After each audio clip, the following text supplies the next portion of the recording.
press the bell icon on the YouTube app and never miss another update. शुभ दिन बच्चों, आपका स्वागत है। हम पानी की कहानी सुन रहे थे, है ना, वो भी ओस की बूंद की कहानी, जो हमें सारी रात बिताने के लिए वो सूर्य की प्रतीक्षा में क्या कर रहे हैं, बेर की झाड़ी के पास से लेखक के हाथ पर वो टपक पड़ी है और उस ओस की बूंद को सुबह होने तक इंतज़ार करना हो रहा है सूर्य का। जैसे ही वो आते हैं ये अपना अस्तित्व खो बैठेगी, यानी वो डिज़ॉल्व हो जाएगी, उसका अस्तित्व मिट जाएगा।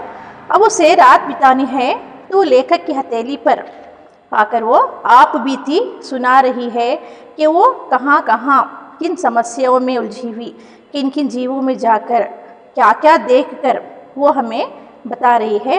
उसकी बोली हम सुनेंगे और समझेंगे पानी की कहानी में। यानी कि यहाँ पर रामचंद्र तिवारी का ये लिखा पाठ पानी की कहानी, यानी आप जानते ही होंगे, इन्हें साइंस के स्टूडेंट्स हो, आप जानते ही होंगे कि पानी के वाटर साइकिल कैसा होता है, वाटर किन किन के कौन से केमिकल से वो बना है। इन्हें हाइड्रोजन और ऑक्सीजन के मिलन से इसका जन्म हुआ है। यानी सोलार सिस्टम, यानी कि वो अपनी कहानी सुना रही है कि किस तरह से उसके पुरखे जो हैं हाइड्रोजन और ऑक्सीजन, वो दो गैसें जो सूर्यमंडल के लपटों में, सूर्यमंडल यानी सोलार सिस्टम, यानी कि सोलार सिस्टम ये क्या है, पहले क्या था ये, उसके बाद में किससे टकरा जाने पर उसके भाग के टुकड़े हुए, फिर वो प्लैनेट्स सैटेलाइट्स बने, ये सब आप अच्छी तरह से जानते हो, है ना। वो बता रही है कि सूर्यमंडल यानी कि सोलर सिस्टम जो है वो अपने निश्चित यानी रोटेट होता रहा था, वो निश्चित मार्ग पर वो चक्कर काट रहा था। फिर वो कहती है कि उनके ब्रह्मांड में यानी उनकी यूनिवर्स में एक अचानक से एक दिन उथल पुथल होने लगा, यानी कि कोई एक प्रकाश पिंड बड़ी तेज़ी से उनकी ओर आ रहा था। प्रकाश पिंड यानी एक लाइटिंग ऑब्जेक्ट, वो जो बहुत ही ब्राइटनेस लेकर वो इस सोलर सिस्टम की तरफ आ रहा था। तो उसको देखकर ये लोग क्या हो गए, हैरान हो गए और डर गए कि अब क्या होगा। तो प्रकाश पिंड जैसे ही सूर्यमंडल के पास आता गया, जैसे जैसे आता गया वो वस्तु क्या है, साइज़ में अधिक से अधिक होने लगी, यानी बढ़ने लगी। यानी उसका साइज़ बड़ा होते होते एकदम वो सोलर सिस्टम से टकराए बिना ही वो दूसरी दिशा में घूमकर वो चला जाता है। लेकिन उससे प्रकाश पिंड जो आता है वो तेज़ सूर्य की ओर बढ़ रहा था। जैसे ही वो आया ये लोग कांप उठे, फिर ज्ञात हुआ कि वो ग्रहराज से टकराकर हमारा सूर्य चूर्ण हो जाएगा। जैसे ही हमसे टकराएगा हमारा सूर्य जो है, ये सन जो है वो चूर चूर हो जाएगा करके ये लोग डर गए थे, भयभीत थे। लेकिन ऐसा ना हुआ, वो मीलों दूर से ही वो घूम चला। परंतु उसकी भीषण आकर्षण शक्ति यानी अट्रैक्टिव उसका फोर्स जो था, वो फोर्स के कारण क्या हुआ, सूर्य का एक भाग, सूरज का सिर्फ एक भाग, वन पार्ट क्या होता है, टूट कर उसके वो पीछे पीछे जाता है। फिर क्या होता है, सूर्य से टूटा हुआ भाग इतना भारी खींचाव, इतना जो स्ट्रॉन्ग इसका अट्रैक्शन था, उसको वो फोर्स संभाल ना पाया और वो हिस्सा जो है सूरज का वो टुकड़ों में बंट गया। और वही क्या है, प्लैनेट्स हैं, यानी earth is also a planet, यानी एक भूमि का भी एक प्रारंभ में जो है ये भी क्या थी, हमारी पृथ्वी बड़ा आग का गोला थी, फायर बॉल जो कहते हैं ना, यानी टुकड़े होने से पहले हमारी धरती भी क्या थी, आग का एक गोला थी। फिर वो अब क्या है, वो टुकड़े में जो बढ़ जाता है, फिर उसी का एक पार्ट वो धरती हमारी पृथ्वी बनी है। फिर उसके बाद क्या होता है, वो ग्रह हमारा जो है वो ठंडा होता चला गया।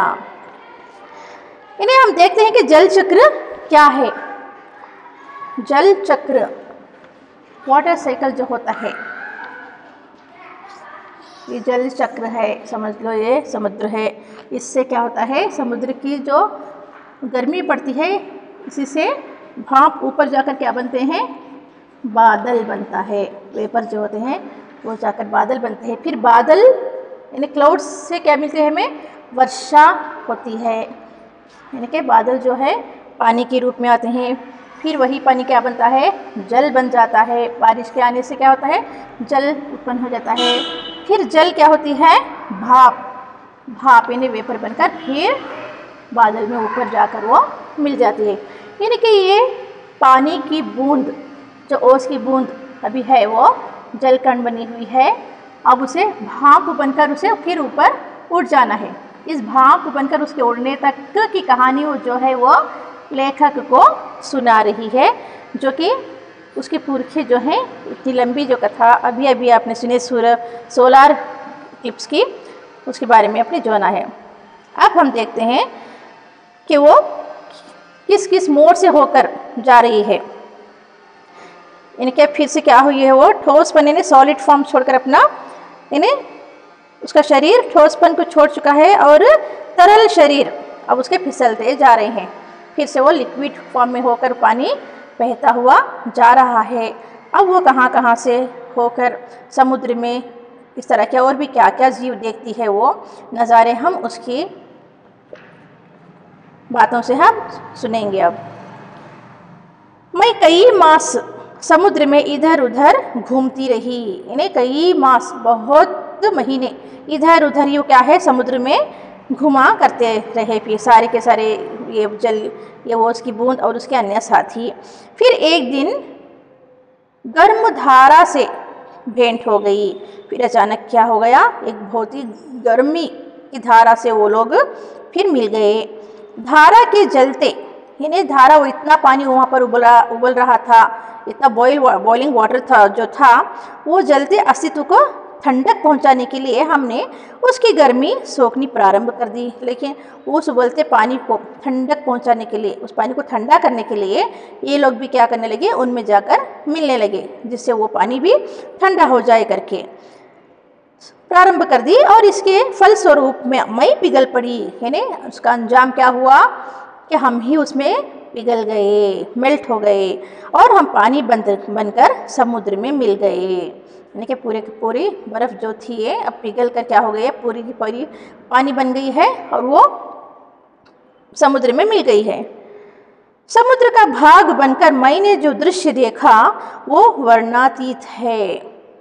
यानी समुद्र में जैसे ही ये जा मिलते हैं तो वहाँ का नज़ारा, वहाँ की आंखों देखा हाल जो है वो तो वर्णन ही उसका नहीं किया जा सकता। इतना सारा दृश्य मैंने वहाँ पे देखा। वर्णातीत, हम इसके साथ साथ अर्थ भी जान लेंगे। वर्णातीत,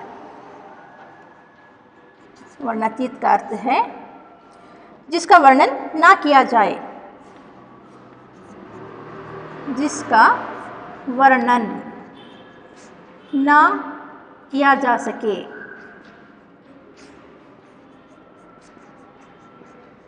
हम उसके बारे में कुछ कह ही नहीं सकते, मतलब इतना सारा वहाँ का आंखों देखा हाल है। मैं अभी तक समझती थी कि समुद्र में केवल मेरे बंधुओं का ही राज्य है। यानी ये वो उसकी बूंद जो है वो कह रहे के क्या कहती है कि मैं तो समझती थी, मैं तो इतना ही जानती थी कि समुद्र जो है मेरे बंधुत्व यानी मेरे भाई बहन ने पानी का ही इसमें रूप है, सिर्फ वहाँ पर पानी ही पानी रहता है करके मैं समझी थी। परंतु अब ज्ञात हुआ कि समुद्र में चहल पहल वास्तव में दूसरे ही जीवों की है। इन्हें समुद्री दुनिया भी अलग है।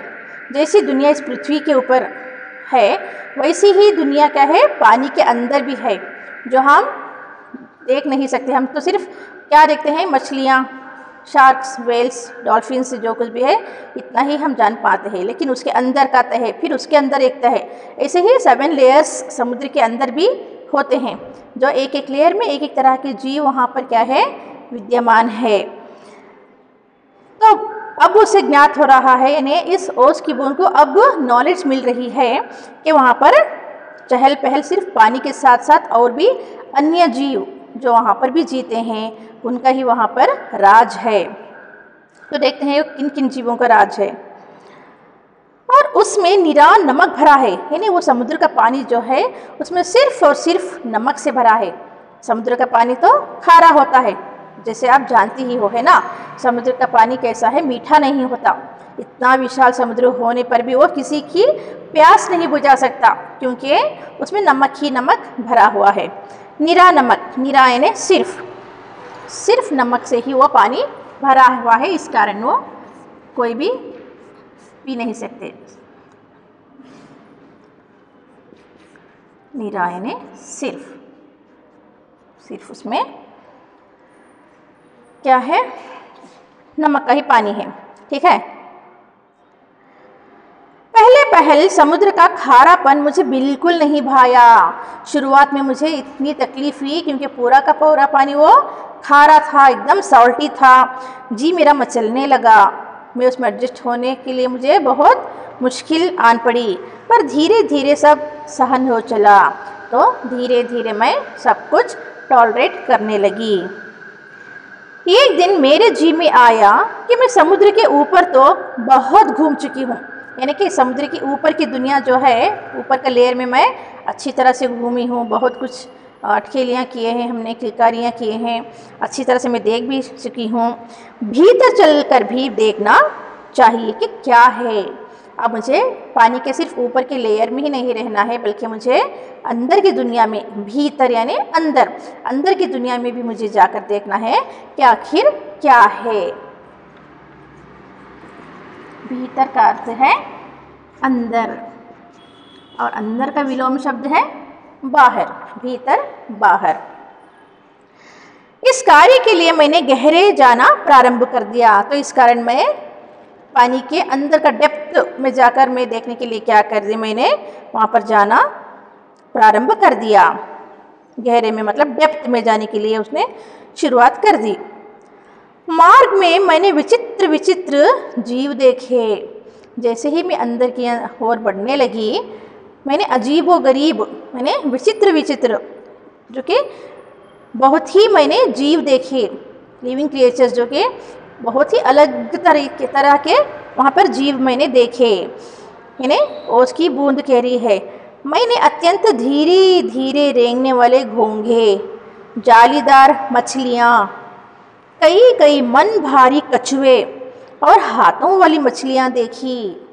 तो कितनी प्रकार की मछलियाँ यहाँ पर बूंद देख रही है। यानी कि रेंगने वाले घोंघे जो कि हम देखते हैं ना, सील्स जो कि रेंगते रहते हैं, क्रॉलिंग करने वाले क्रिएचर्स। फिर जालीदार मछलियाँ जो कि हम जेलीफिश कहते हैं, उस प्रकार की मछलियाँ।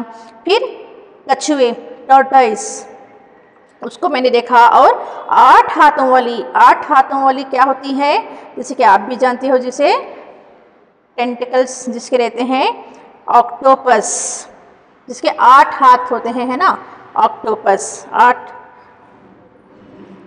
हाथों वाली मछलियाँ देखी। एक मछली ऐसी देखी जो मनुष्य से कई गुना लंबी थी। यानी मैंने एक ऐसी भी मछली देखी जो मनुष्य से कई गुना क्या है, वो मनुष्य से भी भारी है, लंबी है। उसके 8 हाथ हैं। उसके कितने हाथ हैं? 8 हाथ हैं, जिसे कि हम देख कर सकते हैं। इसे हम कहते हैं ऑक्टोपस, है ना।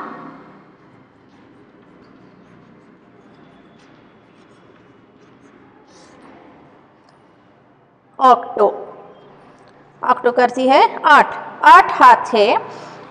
वो इन हाथों से अपने शिकार को जकड़ लेती थी। जैसे ही वो शिकार मिलती, उसके 8 लंबे लंबे हाथ थे, उसी से वो शिकार करती हुई अपना पेट भरती रहती है। तो इस तरह की मछलियाँ वहाँ पर घूम रही थी। मैं और गहराई की खोज में किनारों से दूर गई तो मैंने एक ऐसी वस्तु देखी कि मैं चौंक पड़ी। चलो, इस सतह में, इस लेयर में इसने इतनी सारी मछलियाँ देखी, रेंगने वाले घोंघे, रेंगने वाले। आपको ये प्रश्न पूछे जा सकते हैं कि उसने, उसकी बूंद जब और भी गहराई में गई तो किस तरह की मछलियों को उसने देखा। रेंगने वाले घोंघे, फिर जालीदार मछलियाँ, कई सारे प्रकार के क्या हैं, मछलियाँ अंदर हम देखने को मिलती हैं हमें। फिर कछुए देखे उसने, कछुए, फिर 8 हाथों वाली मछली जिसे हम ऑक्टोपस कहते हैं। तो ये एक लेयर में एक हमें इसने देखा, उसके फिर और अंदर गई वो, फिर और अंदर जैसी जाती है तो वहाँ का वो देखकर क्या है, वो चौंक पड़ती है, शॉक हो जाती है कि क्या इसी वो कौन सी वस्तु देखी होगी। अब तक समुद्र में अंधेरा था, यानी समुद्र के और भी डेप्थ में जाती है तो वहाँ पर क्या है, उसने अंधेरा ही अंधेरा पाया। यानी सूरज की रोशनी जब पड़ती है तो ऊपरी सतह में, अपर लेयर में ही थोड़ी बहुत अंदर तक रोशनी सूरज की जाती है, लेकिन उससे भी अंदर जाएंगे तो हम क्या देखते हैं कि पूरा समुद्र अंधेरा ही अंधेरा है। तो उस अंधेरे समुद्र में देखा कैसे जा सकता है, तो ऐसी वस्तु देखकर ये चौंक पड़ती है कि उसने देखा, यानी कि सूर्य का प्रकाश कुछ ही भीतर तक पहुंच पाता था और बल लगा कर देखने के कारण मेरे नेत्र दुखने लगे थे। मैं सोच रही थी कि यहाँ पर जीवों को कैसे दिखाई पड़ेगा, मतलब यहाँ के क्रिएचर्स जो हैं वो इस अंधेरे समुद्र में जहाँ पर कुछ भी ना दिखता हो वो कैसे देखते होंगे। इतने में ही क्या हुआ, दिखाई पड़ता होगा कि सामने ऐसा जीव दिखाई पड़ा मानो कोई लालटेन लिए घूम रहा हो। देखिए भगवान की लीला भी क्या है, अपरंपार है। भगवान की देन ऐसी ऐसी उसने सृष्टि कर रखी है कि हम देखते हैं तो दंग रह जाते हैं बच्चों। यानी कि अंधेरे में जो देखने के लिए भगवान ने जो मछलियाँ बनाई हैं उनके सर पर क्या होते हैं, लाइट्स रहते हैं। देखिए ऐसे लगता है जैसे वो लालटीन लेकर घूम रही हो, लालटीन यानी लैंप, दीपा, वो लेकर घूम रहे हो जैसे। और उस प्रकाश के कारण और भी अन्य मछलियाँ जो रहते हैं ना वो उस उजाले की ओर आने लगती हैं कि यहाँ पे उजाला है, चलो हम यहाँ चल लेंगे बोल के। जैसे ही वो आती है वहाँ पे तो उन सारी मछलियों का वो शिकार कर लेती हैं, उनको जाने नहीं देती, वो उनको खा लेती हैं। तो ऐसी है उस समुद्र में होने वाली चक्कर। ये एक अत्यंत सुंदर मछली थी, देखने में वो मछली बहुत ही सुंदर थी। इसके शरीर से एक प्रकार की चमक निकलती थी जो इसे मार्ग दिखलाती थी। इन्हें लाइट्स बनाए हुए भगवान ने, उन मछलियों के सर पर जो है लाइट्स रहते हैं जो क्या होते हैं, प्रकाशित होते रहते हैं। इसका प्रकाश देकर कितनी छोटी छोटी अनजान मछलियाँ इसके पास आ जाती हैं। उन अन्य मछलियों को सिर्फ रोशनी दिखाई देती है, वहाँ पर प्रकाश दिखता है, वो मछली वहाँ पे है करके वो नहीं दिखती। इसलिए अन्य छोटी छोटी मछलियाँ जो है वो प्रकाश की ओर बढ़ने लगती हैं। और ये जब भूखी होती थी तो पेट भर उनका भोजन करती थी, यानी कि ये भी तो भूखे रहते थे, इस कारण उन छोटी मछलियों का वो शिकार कर लेते थे। इन्हें उन्हें ढूंढते हुए कहीं जाने की नौबत ही नहीं आई थी। विचित्र है ना, बहुत ही अजीब है बात ये। जब मैं और नीचे समुद्र की गहरी तह में पहुंची तो देखा कि वहाँ भी जंगल हैं। यानी कि ये रहा सेकेंड लेयर में उसने लालटीन वाली मछलियाँ देखी जो कि उस प्रकाश में आने वाली अन्य मछलियों को भी वो खा जाती हैं। तो वो सारा नज़ारा देखकर उससे बहुत हैरानी हुई और वहाँ से वो फिर और अंदर गहराई में जाने लगी। और भी अंदर जब गई तो वहाँ पर भी क्या है, फॉरेस्ट है, अंदर समुद्र में भी जंगल है।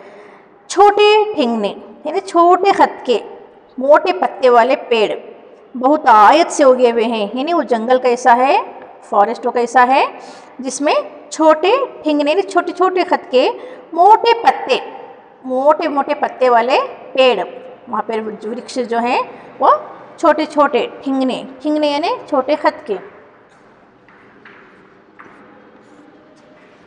मैं आपको मीनिंग जो है वो इधर दिखा देती हूँ।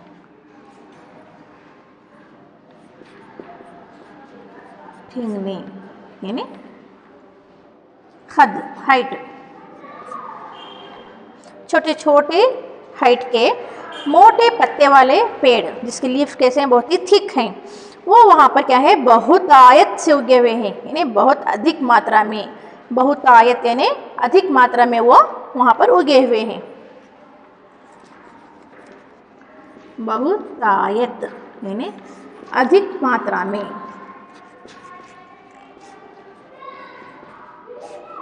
अधिक मात्रा में वहाँ पे मोटे मोटे पत्ते वाले छोटे छोटे खत के पेड़ हैं, और वहाँ पर क्या है, पहाड़ियाँ भी हैं, माउंटेन्स भी हैं वहाँ पे, रॉक्स, और वहाँ पर घाटियाँ भी हैं, वैलीज भी हैं। इन पहाड़ियों की गुफाओं में नाना प्रकार के जीव रहते हैं। तो अंदर और भी डेप्थ में जाती है तो क्या देखती है वो, पहले रहा इन सारे क्रिएचर्स वहाँ पे उसने देखे, फिर दूसरे में क्या देखा, लालटीन वाली मछलियाँ देखी उसने, फिर तीसरे सतह में क्या देख रही है, जंगल देख रही है, फर्स्ट लेयर। सेकंड लेयर में उसने क्या देखा, लालटीन लिए हुए, लालटीन वाली मछलियाँ, मछली एक वचन, मछलियाँ बहुवचन। फिर और भी अंदर देखती है तो वहाँ पर क्या है, जंगल है। और जंगल कैसा है, उसमें पहाड़ हैं, घाटियाँ हैं, बहुत सारे पेड़ हैं, और पहाड़ियों की गुफा यानी केव्स, गुफा यानी केव, उसमें कई प्रकार के, नाना प्रकार के यानी कई प्रकार के वहाँ पर भी जीव क्रिएचर्स रहते हैं, जो निपट अंधे तथा महा आलसी हैं। वो देखने में एकदम क्या है, वो तो एकदम ब्लाइंड है, और देखने में बहुत ही लेजी क्रिएचर्स हैं, बहुत ही आलसी हैं। ये सब देखने में मुझे कई वर्ष लगे। तो बहुत सारे वर्ष में समुद्र की तह में घूमकर मैंने कई सारे नज़ारे देखे। जी में आया कि ऊपर लौट चले, मेरे मन में आया, जी में आना यानी मन में आना, मेरा मन किया कि मैं अब चलो यहाँ से चलते हैं। परंतु प्रयत्न करने पर जान पड़ा कि ये असंभव है, यानी कि ऊपर से पानी का फोर्स, यानी समुद्र यानी किससे भरा है, पानी से भरा है, और ये बूंद जो है अंदर की तह में है। अब चाहकर भी वो ऊपर नहीं आ सकती, क्योंकि पूरा पानी का प्रेशर उस पर पड़ा हुआ है। यदि वो जा सकती है तो अंदर की ओर जा सकती है, बट ऊपर आना उसके लिए असंभव है। मेरे ऊपर पानी की कोई 3 मील मोटी तह थी। देखो 3 मील वाली लेयर उसके ऊपर ऑलरेडी पानी था। मैं भूमि में घुसकर जान बचाने की चेष्टा करने लगी। तो मैंने सोचा चलो मैं और भी अंदर के अंदर जाऊंगी। इस तरह से वो अंदर और भी अंदर जाने की, और भी डेप्थ में जाने की वो कोशिश कर रही है। चेष्टा यानी कोशिश, प्रयत्न कर रही है। ये मेरे लिए कोई नई बात ना थी, यानी कि अंदर ही अंदर जाना मेरे लिए कोई नई बात नहीं है। करोड़ों जलकण इसी भांति अपनी जान बचाते हैं और समुद्र का जल नीचे धंसता जाता है।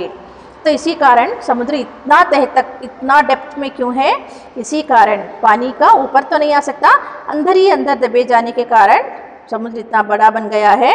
और करोड़ों जलकण इसी भांति, जलकण यानी वाटर पार्टिकल्स जो है इसी तरह से अंदर जाने के कारण ये जल, समुद्र का जल इसलिए नीचे नीचे ही वो धंसता जा रहा है।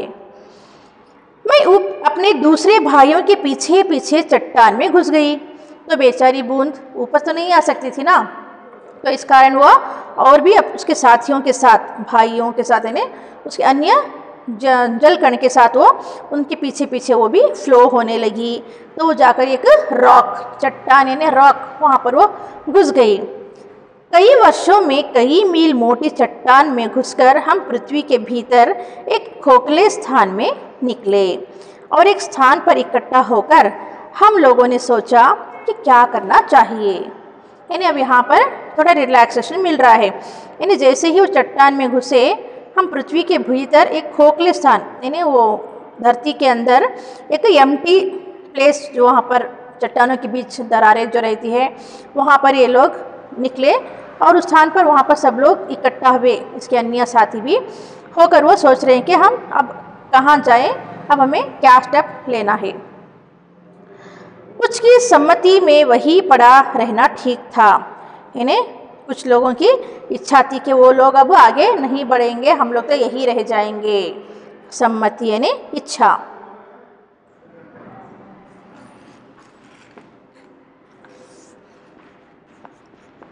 सम्मति का मीनिंग है इच्छा। कुछ लोग इच्छा करने लगे कि अब नहीं भाई, अब हम आगे नहीं चलेंगे, अब हम यहीं पड़े रहेंगे।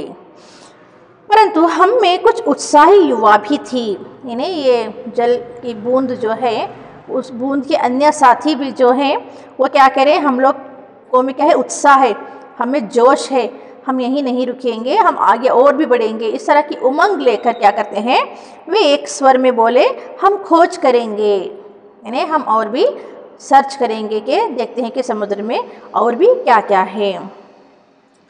पृथ्वी के हृदय में घूम घूम कर देखेंगे कि भीतर क्या छिपा हुआ है।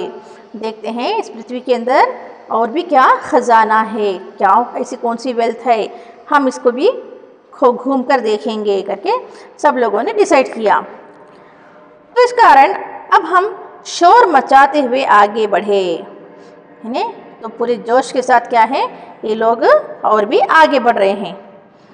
तो एक ऐसे स्थान पर पहुंचे जहां ठोस वस्तु का नाम भी ना था, यानी जाकर क्या देखते हैं कि वहाँ पर कोई भी ऐसी चीज़ें ही नहीं है। वहाँ पे सिर्फ बड़ी बड़ी चट्टान लाल पीली पड़ी थी, सिर्फ बड़ी बड़ी वहाँ पर चट्टानें हैं, रॉक्स ही रॉक्स हैं, और नाना प्रकार की धातुएं जो मटेरियल्स जो हैं वही इधर उधर बहने को उतावली हो रही थी। यानी ऊपर की सतह पर आकर देख रहे हैं कि वहाँ पर सिर्फ पत्थर ही पत्थर हैं, रॉक्स, और ऐसी वैसी मटेरियल धातुएं जो है वहाँ पर वो फ्लोट होती हुई दिखाई दी। इसी स्थान के आसपास एक दुर्घटना होते होते बची, यानी बूंद कह रही है, यानी हम जैसे ही स्थान के पास आए हमारे साथ एक दुर्घटना, एक एक्सीडेंट होते होते बचा।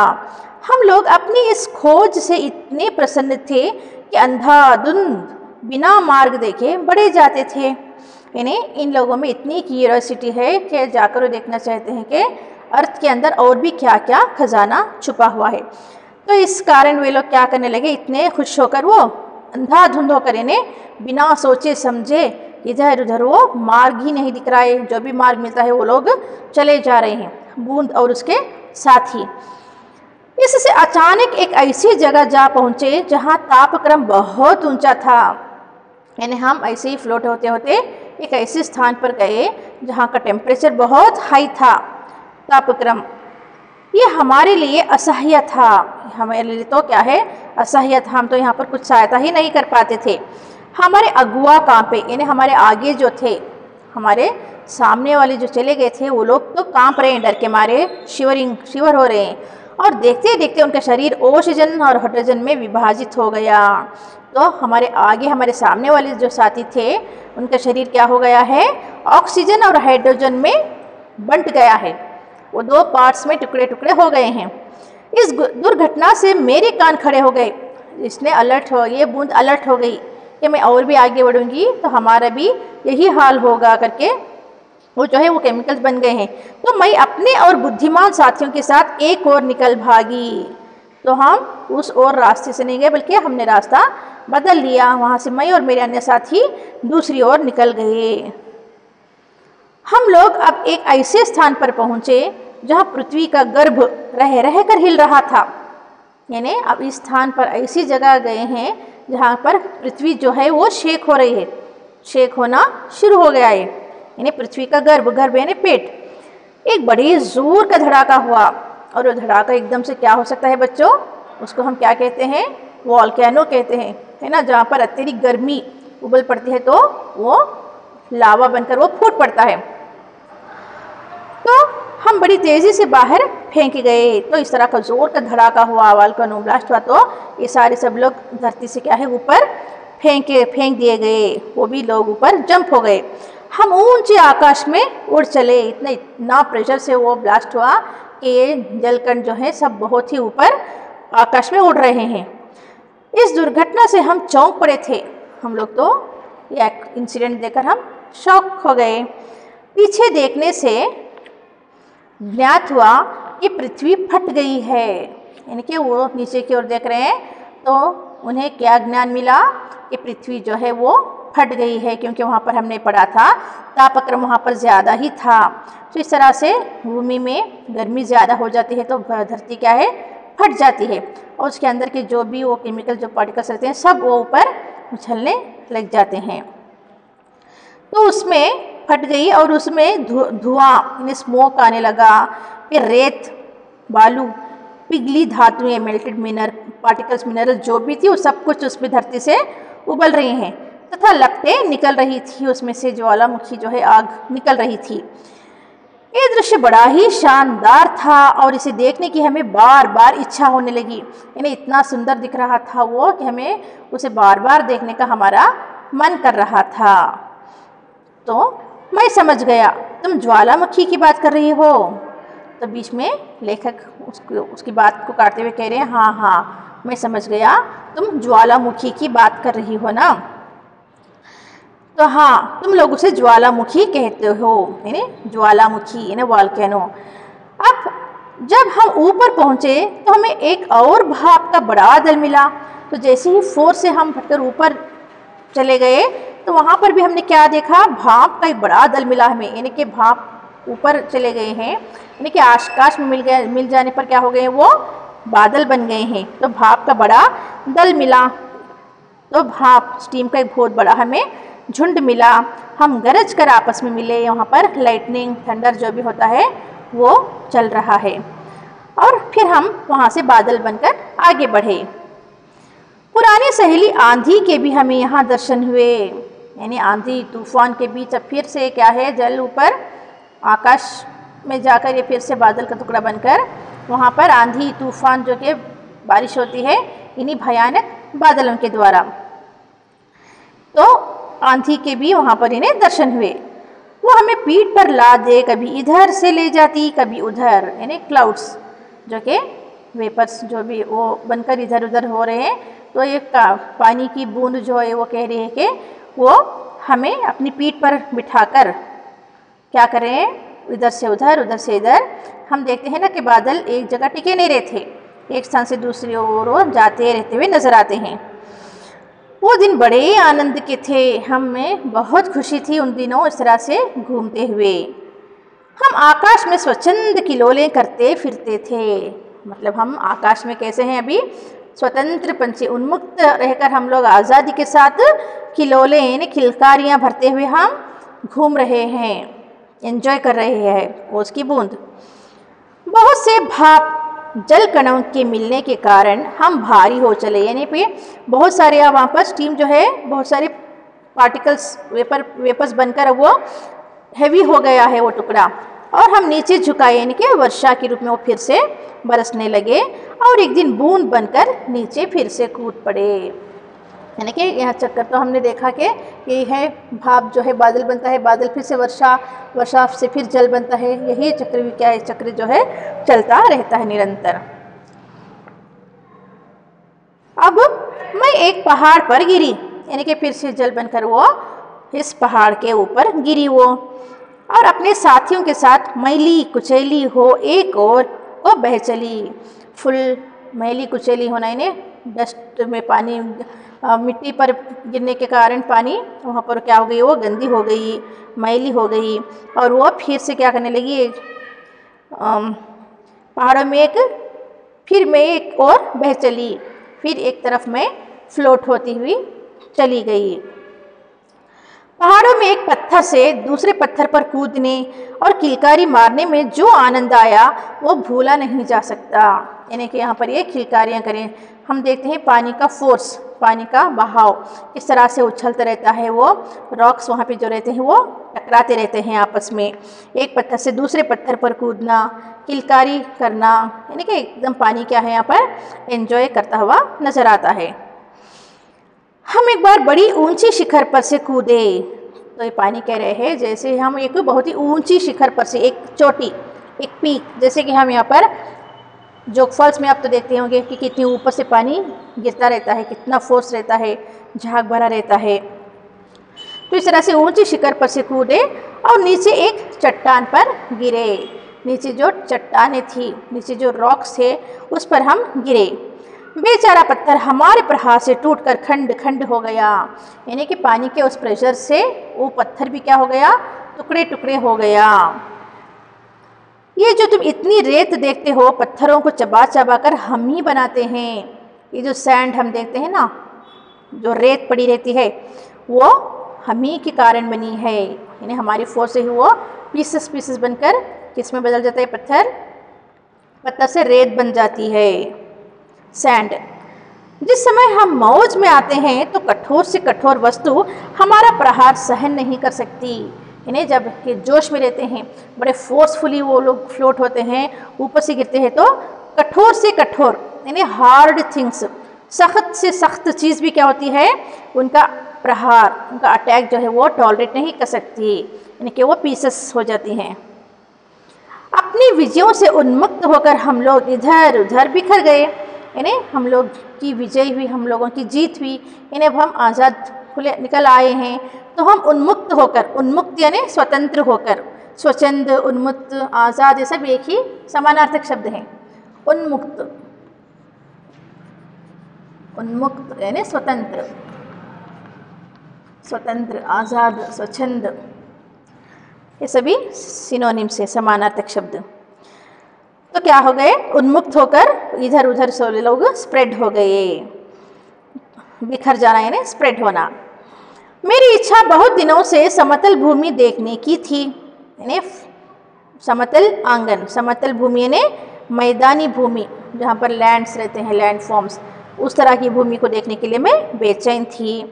मैं एक छोटी धारा में मिल गई, तो इस कारण मैं एक स्ट्रीम में, जहाँ पर एक स्ट्रीम देखते हैं ना हम लोग, पानी जहाँ पर बहता रहता है तो वो बाद में नदी का रूप लेती है, तो इस तरह से मैं एक धारा में मिल गई। सरिता के वे दिवस बड़े मज़े के थे। सरिता, सरिता यानी नदी, सरिता, सरिता के समानार्थक नदी, तटनी, सरिता, ये सभी एक ही अर्थ बताते हैं। तो उस नदी में जब मैं थी तो बहुत आनंद से थी मैं। हम कभी भूमि को काटते, कभी पेड़ों को खोखला कर उन्हें गिरा देते, इन्हीं पर यहाँ पर ये लोग मौज मस्ती कर रहे हैं कि कभी वो भूमि को, धरती को काटते हुए निकल पड़ते हैं, तो रास्ते में आए पेड़ों को निकालते हुए चले जाते हैं, तो इस तरह से वो कर रहे थे। बहते बहते मैं एक दिन एक नगर के पास पहुँची। ऐसे ही फ्लोट होते होते, बहते बहते क्या हो गई, मैं एक जगह, एक नगर यानी गांव के मैं पास पहुंची, एक सिटी में वो प्रवेश की है। मैंने देखा कि नदी के तट पर एक ऊंची मीनार में से कुछ काली काली हवा निकल रही है। हम देखते हैं ना फैक्ट्रीज, जाके पानी के किनारे, नदियों के किनारे जो फैक्ट्रीज लगी रहती है, उसमें से काला काला धुआं निकलता रहता है, उसके आसपास कई सारे वहाँ पर मटेरियल जो है वो पड़े रहते हैं। मैं उत्सुक हो उसे देखने को क्या बढ़ी कि अपने हाथों दुर्भाग्य को न्योता दिया मैंने, यानी ये खुश हो गई कि चलो मैं अब एक तरफ आ गई हूँ, सेफ हूँ मैं। ऐसा करते करते वो क्या करती है, आगे ही आगे बढ़ती रहती है। तो जैसे ही आगे बढ़ी, वो अपने पैरों पर आप कुल्हाड़ी मारना, यानी अपनी प्रॉब्लम वो सेल्फ अब क्रिएट कर रही है, यानी कि ज्यों ही मैं उसके पास पहुंची, अपने और साथियों के साथ एक मोटे नल में मैं खींच ली गई। तो खुशी खुशी से ये बूंद और उसके अन्य साथी जो आगे बढ़े, तो वहाँ पर एक टैप था, नल पानी का, वो उसमें वो खींच ली गई। कई दिनों तक मैं नल घूमती फिरी, तो टैप से टैप, टैप से टैप में ऐसे वहाँ से बहती गई। मैं प्रति क्षण यानी एवरी मिनट उसमें से निकल भागने की चेष्टा में लगी रहती कि मैं कहाँ से निकलूँ, कहाँ से मैं बाहर आऊँ करके वो वही प्रयत्न कर रही थी, वही कोशिश में थी। भाग्य मेरे साथ था, यानी गुड लक मेरा साथ दिया। बस एक दिन रात के समय मैं ऐसे स्थान पर पहुँची जहाँ नल टूटा हुआ था, यानी वो समय रात्रि का था, नाइट टाइम था, और मैं जहाँ से जा रही थी वहाँ पर मैंने क्या देखा कि एक नल टूटा हुआ है, एक टैप जहाँ से टूटकर वहाँ पर खुला हुआ है और ये वहाँ से बाहर आ सकती थी। मैं तुरंत उसमें होकर निकल भागी और पृथ्वी में समा गई। तो जैसे ही मैं उस नल से बाहर आई, फिर से मैं पृथ्वी यानी भूमि के ऊपर में गिरते ही फिर उसमें क्या हो गई, ऑब्जर्व हो गई। अंदर ही अंदर घूमते घूमते इस बेर के पेड़ के पास पहुंची। तो मैं इस पानी के, जैसे ही मैं पृथ्वी में आ गई, फिर से अंदर जाते जाते मैं कहाँ चली गई, इस बेर की झाड़ी के पास में मैं समा गई। वो रुकी, अब वो सूर्य निकल आए थे। बस मैंने कहा, मैंने कहा वो इतना कहकर वो किस तरह के वो बेर की झाड़ी के पास आई, यहाँ तक की लंबी कहानी वो हमें सुनाई है। अब जैसे ही वो इतना कहने लगी वो रुक गई, कहते कहते वो रुक गई, स्टॉप हो गई उसकी कहानी। बस, मैंने कहा, तो लेखक ने कहा अभी बस करो। हाँ, मैं अब तुम्हारे पास नहीं ठहर सकती। जैसे कि सुबह हो गई है, वो सिर्फ सुबह की प्रतीक्षा में थी, वो भी कब तक? सूरज के निकलने के तक। अब वो समय आ गया है, सारी रात बीत गई है और समय कैसा बीता, लेखक को तनिक भी उसका हाथ दुखाए बिना वो अपनी व्यथा को अपने आप बीती हमें सुनाई है। तो अब सूरज निकल आया है तो वो स्टॉप हो गई है। अब वो कह रही है कि हाँ, मैं अब तुम्हारे पास नहीं रुक सकती, अब मैं यहाँ पर ठहर नहीं सकती। सूर्य निकल आए हैं तो मुझे रोक कर अब नहीं रख सकते, अब तुम चाह कर भी मुझे अपने पास नहीं रख सकते, करके वो ओस की बूंद लेखक को बता रही है। वो ओस की बूंद धीरे धीरे घटी और आँखों से ओझल हो गई, यानी अब धीरे धीरे जैसे लेखक के हाथ में थी वो घट गई, पूरी डिज़ोल्व हो गई और वो उसका अस्तित्व समाप्त हो गया और वो आँखों से ओझल हो गई। आँखों से ओझल होना ये क्या है? एक मुहावरा है। आँखों से ओझल होना यानी गायब होना, गायब हो जाना। आँखों से ओझल होना, ये आपको पूछे जा सकते हैं, ओझल होना परीक्षा में, यानी गायब होना, यानी कि अपनी दृष्टि से दूर चले जाना। तो इस तरह से इतनी लंबी कहानी हम सबको बताकर अपने उसने क्या क्या देखा उसकी नज़रों से वो हमें भी सारे समुद्री दृश्य दिखाकर वो ओझल हो गई। तो ये रही उसकी लंबी यात्रा का वर्णन बच्चों। आशा करती हूँ आप समझ गए होंगे। यहाँ पर आपको कुछ प्रश्न दिए गए हैं, पढ़ो और आप तभी उसकी समस्या का हल तभी कर सकते हो जब इस पाठ को आप दोहराकर पढ़ते रहेंगे। ठीक है, अपना ध्यान रखिएगा। धन्यवाद।